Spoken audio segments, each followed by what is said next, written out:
Howdy, and welcome to Lead to Grow Life and Leadership Principles, lesson number 2 on relationships and results. In lesson 2, we will explore how do you leverage your leadership as you value and empower people.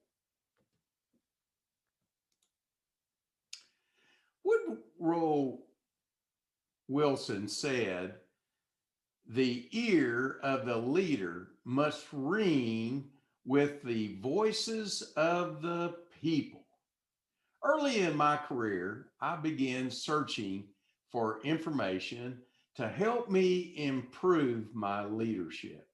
I knew there was more to leading my company than just occupying the corner office and signing the paychecks. Something was missing. In my quest for information and teaching on leadership, I purchased virtually every relevant book and resource I could find.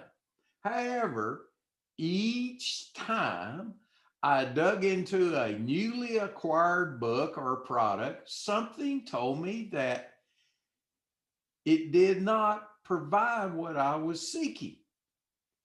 Eventually, I came to realize that most of this information focus on how to manage things rather than how to lead people.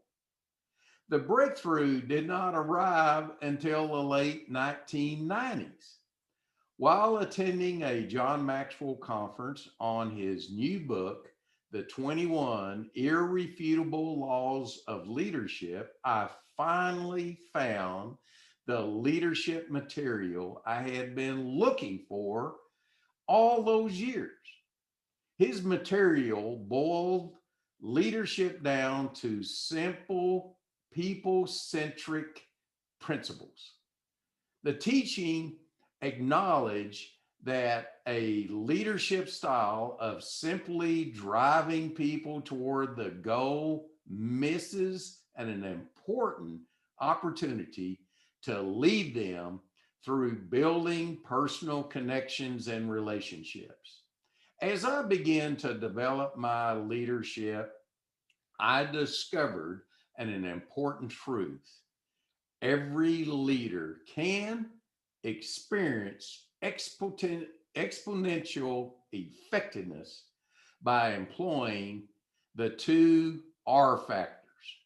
As you drive for results, also maintain and enhance relationships.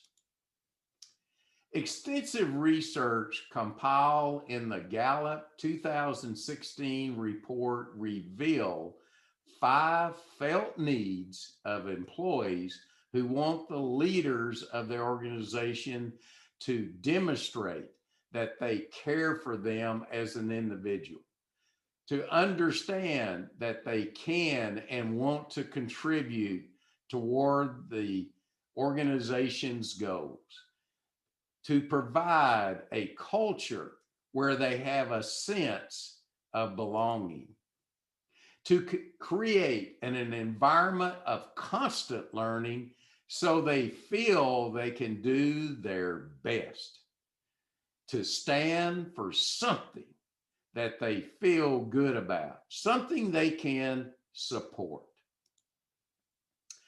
I've observed and learned over the years that the most effective leaders never lose sight of the fundamental importance of overseeing their team's drive for results.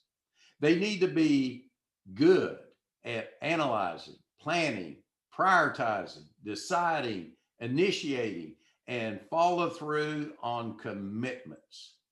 So, if we need to focus on results, should we do so at the expense of relationships? No. I have learned that it is not an either or situation.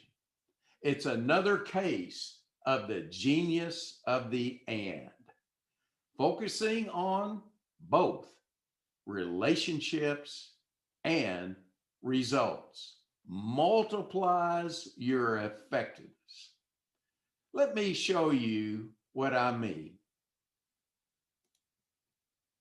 I coined this term, effectiveness quotient, to describe or rate a person's level of effectiveness.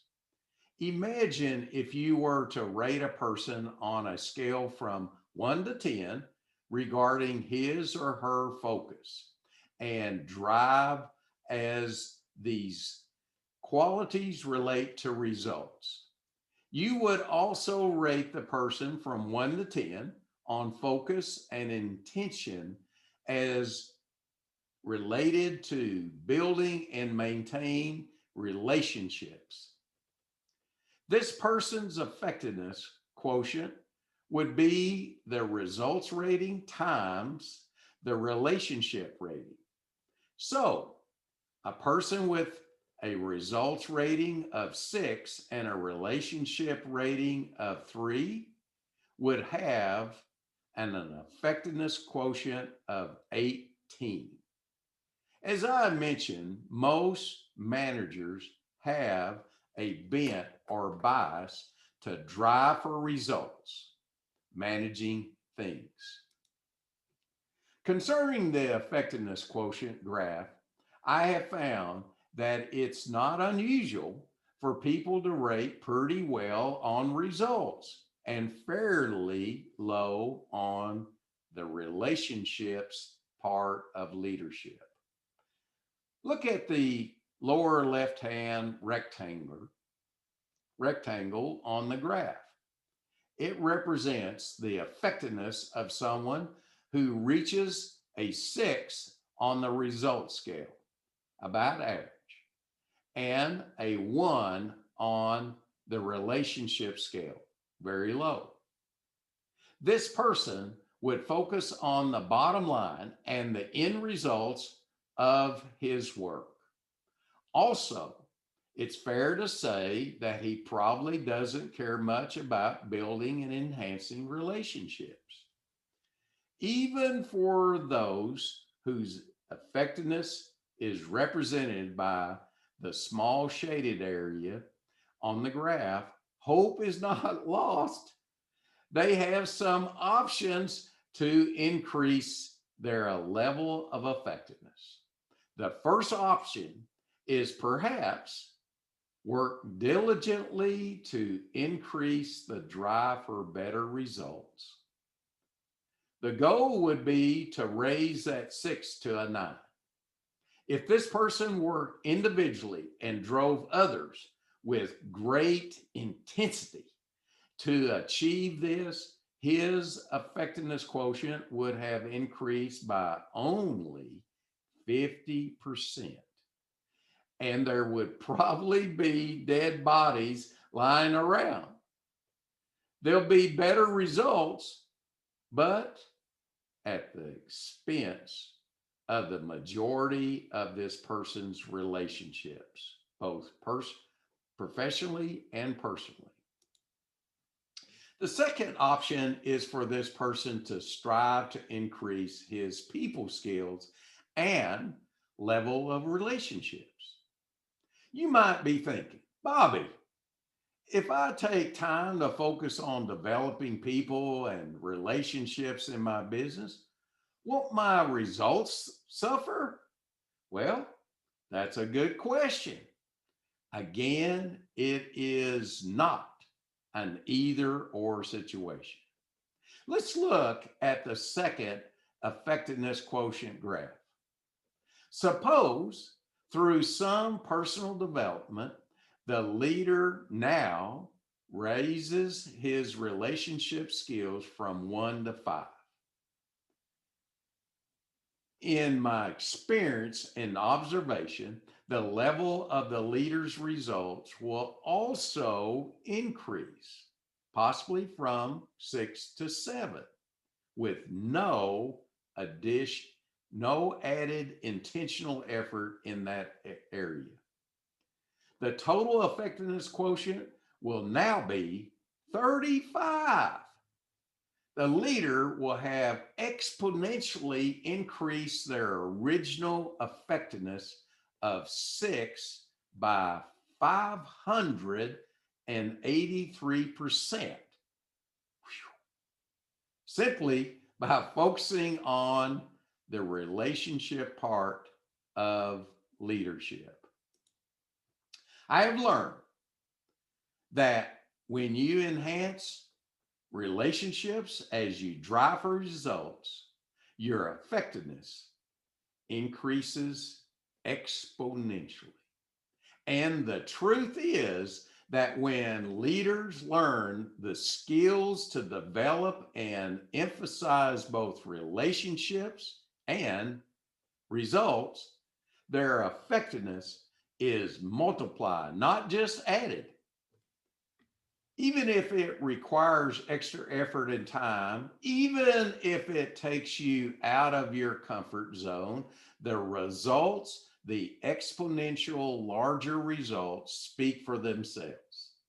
Therefore, the path of effective leadership includes both relationships and results, and it allows you to achieve far superior outcomes in your organization. Well, in lesson 2, we have been exploring how do you leverage your leadership as you value and empower people. Where is your focus? Is it on relationships or results?